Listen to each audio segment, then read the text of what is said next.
Good morning, everyone. This is Mr. Fishman. I'm now going to teach you guys how to simplify fractions using a calculator. First thing we do when we turn on the calculator is clear the screen. This way we don't get confused by where our answer is. Now, let's look at problem number 1. Problem number 1 says 50 over 100. To enter in the calculator, you will see the button that looks like this, N over D. Just push that button. You should see those two boxes and it's blinking. We're going to put in 50 and then push the right arrow. You will see the boxes now blinking on the bottom box. And then just put in 100. Press enter.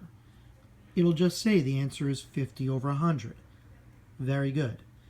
Now, see this button that says simplify or simp?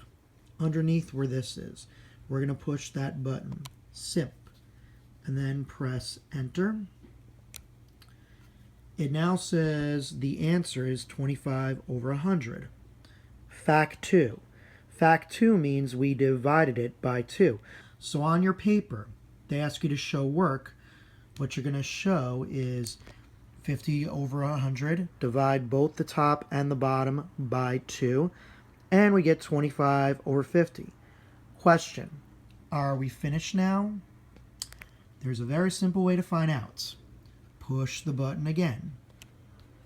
We push the button again, we get 5 over 10. A factor of 5. So 25 divided by 5 gives me 5. 50 over 5 gives me 10. Are we finished? Well, let's find out. I'm going to push the button one more time. The answer is a half. Now I know.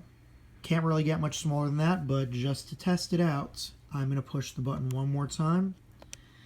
Check it out. Fact equals 1. Factor equals 1 means we are done. If we're getting the same answer over and over, we're finished. The simplest form of 50 over 100 is 1/2. So once again, guys, I'm going to show you quickly. Let's clear the screen. We're just going to enter in 50 over 100. I'm going to push this button that says simplify. 1, 2, 3, and the answer is 50 over 100 simplifies as a half. So for example, if I take a fraction like 1 over 7 and I try to simplify that, you'll see 1/2 7 simplifies to 1/7. There's a fraction that cannot be simplified. Okay, class, thank you. Now let us answer the next 6 problems. Do not go on until we go on to the next video.